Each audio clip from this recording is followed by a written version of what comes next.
पिछले एपिसोड में हमने चार रैंक के बारे में जाना था, जिसके मास्टर इस दुनिया से जा चुके थे। उसके हाथ में एक स्वर्ण देकर इसको यार रैंक को हमेशा संभालना है। यार रैंक के मास्टर ने जाने से पहले उसको एक टारगेट दिया था कि एक लेटर है, इसको एक खास जगह पे पहुंचाना है और अगर ये लेटर किसी गलत इंसान के हाथ में लग गया तो बहुत ही बड़ी तबाही आ जाएगी। तो यार रैंक अपनी मास्टर की बात सुनते हुए उस लेटर को डिलीवर करने के काम पे लग चुका था। तो रास्ते में उस यांग सुई नाम की एक लड़की मिलती है, जो यहाँ पर यार रैंक को चोर समझकर उसको खूब दौड़ाती है, लेकिन बाद में उसको पता चला कि यार रैंक गलत नहीं है। इसके बाद यार रैंक ने मजबूरी में आकर अपने मास्टर की स्वर्ण का इस्तेमाल कर लिया, जिस स्वर्ण का इस्तेमाल करते साथ ही उसके अंदर से भयंकर तरीके की पावर बाहर निकलती है। तो अब यहाँ से यह एपिसोड स्टार्ट होता है। तो इस एपिसोड के स्टार्टिंग में यार रैंक ने जैसे ही अपने मास्टर वाली स्वर्ण का इस्तेमाल किया था, तो उसके पास एक अजीब स्वर्ण मैन की सोल आ चुकी थी। वो सोल इतनी खतरनाक थी, इसके बारे में यार रैंक को खुद भी नहीं पता। यांग नाम का जो बंदा खड़ा था वो ये देखकर काफी ज्यादा हैरान रह जाता है और वो सोच में पड़ चुका था कि कहीं ऐसा तो नहीं ये डिमोनिक स्वर्ण है, जिसके अंदर से डीमन ने यार रैंक को पोजेस कर ली, क्योंकि यहाँ पर बिल्कुल अनोखी चीज हुई तो जिसके बारे में मैं कभी सोच भी नहीं सकता और इसके बारे में मैंने पहले कभी नहीं देखा। तो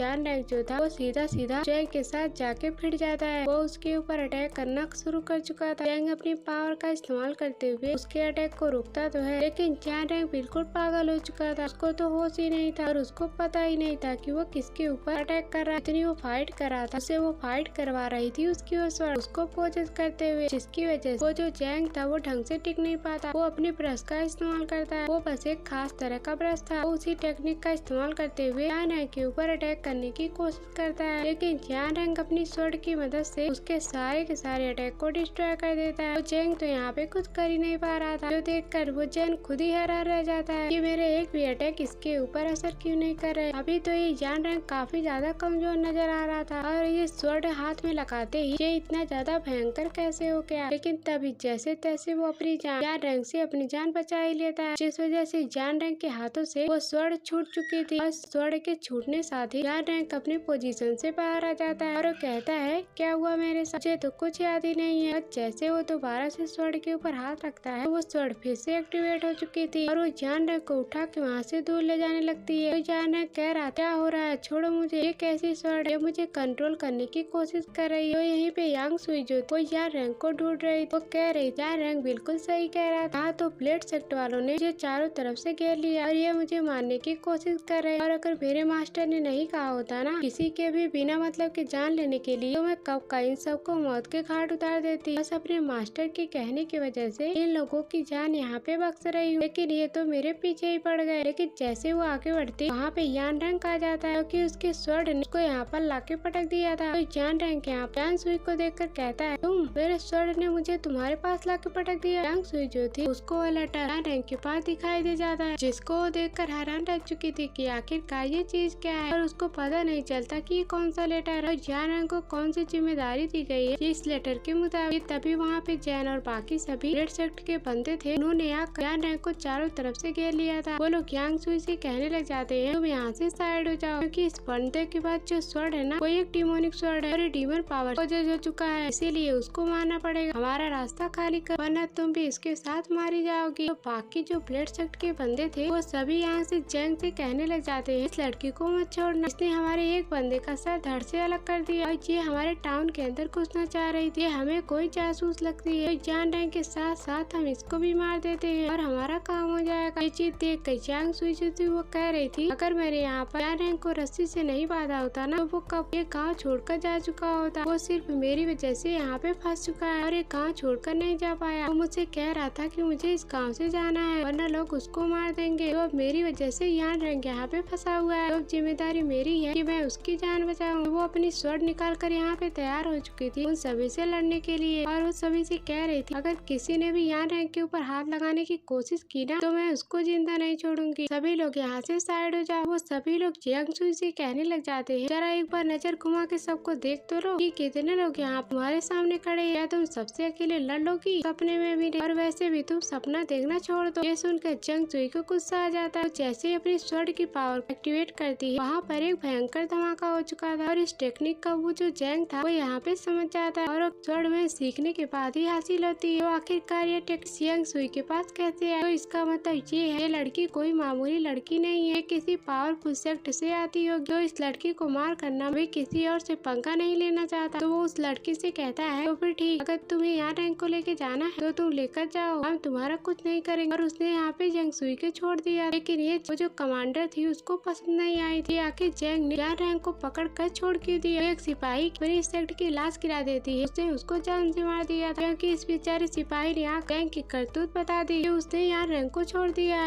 ये देखकर वो जो जेंग था वो काफी ज्यादा भड़क जाता है कि आखिरकार तुम लोगों को यहाँ मारती क्यों, किसी की जान की कोई वैल्यू नहीं है। तो कमांडर यहाँ पे कहने लग जाती है, देखो तुम्हें पता होगा ना कि वो लेटर कितना ज्यादा कीमती था, मुझे वो लेटर किसी भी हालत में चाहिए था, अब उसके लिए मैं लाशों का ढेर क्यों न बिछा। लेकिन तुम तो बड़े महान आदमी निकले, तुम्हारे अंदर से तो हमदर्दी निकल रही थी, तुम्हारे हाथ में आई यान रैंक और तुमने उसको छोड़ दिया और उसे लेटर भी नहीं ली। तो तुम्हें क्या लगता है इतना होने के बाद मैं शांति से बैठी रहूंगी? ऐसा बिल्कुल भी नहीं होगा। और मुझे तो ऐसा लगता है तुम हमारे प्लेट सेक्ट से हो ही नहीं, और ऐसा लगता है कि तुम बाहर के कोई जासूस हो। क्यों, सच कह रही हो ना? आखिर में तुम्हारा इंटेंशन क्या है और तुम करना क्या चाहते हो? ये सुनकर जैन जो था वो कहने लग जाता है, अपना मुंह बंद रख, तुमसे ज्यादा वफादार हूँ मैं इस प्लेट सेक्ट का। जब से सुन रहा लेटर लेटर, क्या लेटर लगा के रखा है कि आखिरकार उस लेटर में था क्या? एक मामूली से लेटर के लिए क्या तुम लोगों की लाशें बिछा दोगी? क्या तुम्हें वो सही लगता है? माना कि वो लेटर हमारे प्लेट सेक्ट का होगा, हमारे पास आना चाहिए, लेकिन फिर भी तुम इसके लिए इतने लोगों को नहीं मार सकती ना, इसीलिए मैंने जाने दिया यान रैंक। तुमने ना अपनी हद बहुत ही ज्यादा पार कर दी, तुम्हें अपनी पोजीशन की वजह से तुम्हारे मन में जो भी आता है सब कुछ करने के लिए तैयार रहती हो। मैं यहाँ पे तुम्हारी प्लेट सेक्ट के मास्टर से करूँगा, वही तुम्हारा हिसाब किताब रखने वाले। तुम्हारी बहुत ही जुबान चलने लगी। तो ये सुनकर कमांडर कहती है, तो अच्छा ऐसी बात है, और तुम्हें लगता है मास्टर तुम्हारी, और तुमने अगर उस लेटर की पावर देखी होती ना तो तब तुम्हें समझ में आता। और वही लेटर हमारे हाथ आ चुका, लेकिन तुमने हमारे हाथ से उस लेटर को छिनवा दिया, इसलिए तुम मरोगे। अब बहुत हो गया, तुम्हें चिंता नहीं छोड़ूंगी। अब वो सीधा का सीधा अपने स्वॉर्ड लिए उस जैक के साथ फाइट करने के लिए जा चुकी थी। वो अटैक कर पाती, वो जो मास्टर था प्लेट सेक्ट का, वो कहता है रुक जाओ, अपने हाथों को गंदा करने की कोई जरूरत नहीं, इस जैक की जान लेने के लिए मैं इसकी जान खुद ही ले लेता हूँ। तो वो अपनी पावर का इस्तेमाल करते हुए अपनी शैडो वॉरियर को बाहर निकाल चुका था, क्योंकि शैडो वॉरियर सीधा का सीधा चले जाते, इस वजह से जैंग तड़प तड़प अपनी आखिरी सांस गिरना शुरू कर देता है। उस शैडो वॉरियर ने उसको जान से मारकर खत्म कर दिया था। वो बहुत ही अच्छा इंसान था, लेकिन वो गलत इंसान के साथ रहते हुए मारा गया, जिसके बाद गांव के अंदर वो पोस्टर लगा दिया जाता है जिस पर लिखा हुआ था यान रैंक एक अपराधी, उसने बहुत सारे लोगों की जान ली है। इस चीज को देखकर सभी लोग हैरान रह जाते हैं कि इतनी कम उम्र का लड़का इतने सारे लोगों की जान आखिर कैसे ले सकता, क्या वो है इतना खतरनाक इंसान? तो वहीं पे यान रैंक जो था उसको यान सुई जो वो अपने घोड़े पे सवार करके वहाँ से आगे ले जा रही, ताकि किसी सेफ जगह पर यान रैंक को ले जाया जा सके, वरना दुश्मन तो यान रैंक के पीछे अभी भी पड़े हुए हैं। तो यान रैंक कहता है, मैंने बिल्कुल भी नहीं सोचा था कि तुम आकर हमारी जान बचाओगी, तुमने सच में हमारी जान बचा ली। तो आज से मैं कसम खाता हूँ कि मैं तुम्हारी कभी बुराई नहीं करूंगा, मैं जितनी भूख देखना उतनी भूख देखो,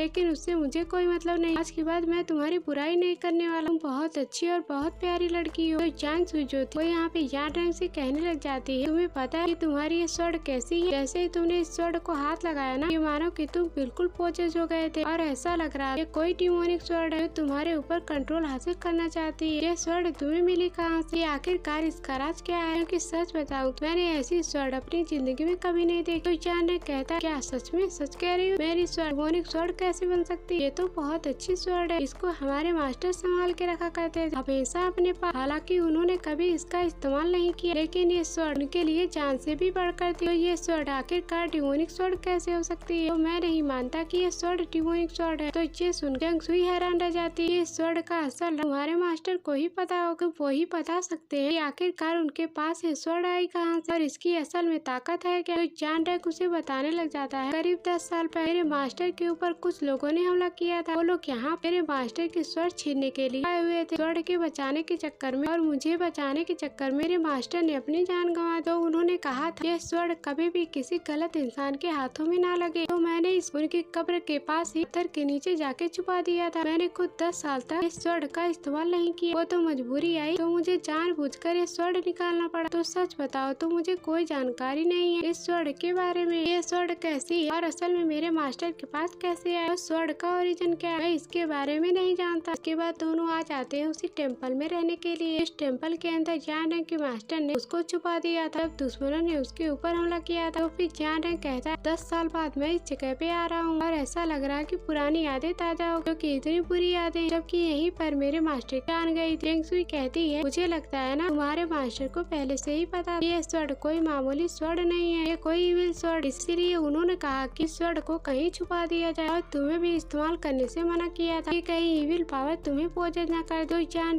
कहता है मेरे मास्टर ने कहा था वो भी स्वर्ण ना हमेशा संभाल के रख किसी ऐसे इंसान के लिए जो कि सच में इसका हकदार होगा, इसीलिए उन्होंने कभी भी स्वर्ण का इस्तेमाल नहीं किया। वो बता पाते कि असल में स्वर्ण का असल हकदार कौन है। इससे पहले उनकी जान चली गई। तो वहीं पे वो जो लड़की वो सियाओ के पास आकर उसे वही यान रैंक वाला पोस्टर दिखाती है, देखो तो जरा इतना बड़ा इनाम है इसके ऊपर, तो तुम कब जाने वाले हो इसको मारने के लिए। तो फिर सियाओ कहता है मेरा खास मन तो नहीं है इसको मारने का, क्योंकि मेरा सबसे ज्यादा मन कर रहा है तुम्हारे साथ रहने के लिए, लेकिन अगर फिर भी तुम चाहती हो कि मैं जाऊँ तो मैं जाऊँगा इसको मारने के लिए। तो वो लड़की कहती है मैंने ना इस यान रैंक के बारे में थोड़ी और जानकारी निकाल ली है और मैंने लोगों से सुना ना ये बहुत ही अच्छा फाइटर है और कई सारे लोगों को इसने मारा है और कुछ लोग कहते हैं कि वो किसी तरह का डीमन है। तो तुम ना इन सब चीजों को ध्यान में रखना, क्योंकि मैं नहीं चाहती कि तुम्हें कुछ हो जाए। तो फिर सियाओ कहता है मुझे कुछ हो, तुम्हें लगता है कि मुझे कभी कुछ होने वाला है, ऐसा थोड़ी है कि मुझे कुछ हो जाए। तो इसके बाद फिर से वो उस लड़की के पास चिपकना शुरू कर देता है। वहीं पे यंग सुई जो कोई चांदन से कहने लग जाती है तुम इस गाँव में आखिर आया कैसे, तुम्हें कौन लेकर आया था इस गाँव में। तो चांदन कहता है मुझे इस गाँव में लाने वाले ना वही ओल्ड मास्टर जूस, एक बार वो शराब के नशे में चूर था और उन्हें मैं ऐसे ही रास्ते में पड़ा हुआ दिखाई दी, तो उन्होंने मुझे उठाकर गाँव के अंदर ले आए और तब से मैं टोटल 10 साल तक मैं इसी गाँव में यहीं पे रहा हूँ। जब अपने बचपन की चीजें याद कर रहा था उसने ओल्ड मैन जू के साथ अपने शुरुआती टाइम गुजारे थे, तो उसे बहुत हंसी आती, वो हंस के अपनी हंसी रोक नहीं पा रहा था। यहाँ पे यंग सुई को कहानी बताना शुरू कर देता है कि मैं तुम्हें बताता हूँ कि मुझे क्यों हंसी आ रही है। इसके बाद वो कहता है अब मैं करीब 10 साल पहले मास्टर जू के पास आया था ना, तो उन्होंने मुझे काम पे लगाया था कि पेड़ मुझे काटते हैं, इस काम पे मैं लग चुका। जिसके बाद हमें वही 10 साल पहले का सीन दिखाया जाता है। यहाँ पे यान रैंक जो छोटा वाला था वो पेड़ को काट रहा होता है। ओल्ड मैन जू उसको चिल्लाते हुए कहते कहीं मुझे कौन सा मास्टर मिला तुझे सिखाया नहीं पेड़ को कैसे काटते, अबे ताकत लगा कर, अगर तू ताकत लगाएगा तभी तुझसे पेड़ कटेंगे वरना तू भी लूजर रह जाएगा अपने मास्टर की तरह। तो ये सुनकर जान कहता है आपकी हिम्मत कैसे हुई मेरे मास्टर के बारे में लूजर कहने की, तो मैं आपको छोड़ूंगा नहीं। और वो अपनी स्वर्ण लिए सीधा भिड़ जाता है ओल्ड मैन जू के पास उनसे फाइट करने के लिए, लेकिन वो ऐसा चकना फेंक के मारते हैं कि वो चकना जाकर सीधा यान रैंक के नाक में घुस जाता है, क्योंकि ओल्ड मैन जू तो बिल्कुल शराबी 24 घंटा वो शराब पीते रहते और चकना खाते रहते और उन्होंने वही चकना लेकर रैंक के नाक में घुसड़ दी। ले अब तू चुपचाप से बैठ जा, तू इतना छोटा सा और मेरे घुटने के बराबर का, तू मुझसे फाइट करने के लिए आ रहा है, तू कुछ नहीं कर सकता मेरा, इसलिए जैसा मैं कहता हूँ मुझे वही करना पड़ेगा। तो ये सुनकर जान शरारती तो था, वो जैसे ही चीख मारता है कि वो चकना उसके नाक से निकल ओल्ड मैन जू के मुंह के अंदर जा चुका था। ओल्ड मैन जू कहते हैं आप ही बताता हूँ तूने अपने नाक से निकाल कर चकना मेरे मुँह में डाल दिया, मैं तुझे नहीं छोड़ूंगा, भागता किधर आ इधर, मैं तुझे अभी बताता हूँ, मैं तुझे डंडे से मारूंगा। लेकिन जान रैंक जिस पेड़ को काट रहा था लात मार कर वो उस पेड़ को गिरा देता है उस ओल्ड मैन जू के ऊपर, तो अभी इस पेड़ के नीचे धस जाओ। तो वो यही कहा जान रैंक सुई को सुना रहा था, सुनकर वो भी हंसने लग गई। तो वो यहाँ पे यान रैंक से कहती है तो मुझे लगता है ओल्ड मैन जू चाहिए तुम वहाँ पे प्रैक्टिस करो, क्योंकि जब तुम स्वॉर्ड मैन बनते हो ना तो तुम्हें सबसे पहले पेड़ को काटना सिखाया जाता है, तो इससे तुम्हारे हाथ मजबूत हो जाएंगे। तो वो तुम्हें डांट नहीं बल्कि तुम्हें प्रैक्टिस करवा रहा है। तो ये सुनकर जान रैंक कहता है ने मुझे काम दिया था एक लेटर को डिलीवर करने के लिए, और मैं ये लेटर डिलीवर कर दूं तो मेरे दिल को सुकून मिलेगा। ये ओल्ड मैन जू ने जो मुझे काम दिया था मैंने उसे पूरा किया, पर जब वो चेक करता है कि वो लेटर कहाँ गया तो उसके पास वो लेटर होता ही नहीं। फिर वो कहता है मेरा लेटर कहाँ चला गया, मुझे मेरा लेटर चाहिए। जंग सुई कहती है तुम लेटर ढूंढ रहे हो, जरा इधर देख वो लेटर मेरे पास, अगर तुम्हारे पास हिम्मत है तो आओ ये लेटर लेके दिखाओ। ये सुनकर जो यान रैंक था वो उस लेटर को पकड़ने की कोशिश करता है और वो कहता है लाओ इधर तो मेरा लेटर, ये मेरा है मैं तुम्हें नहीं दूंगा। और वो कूद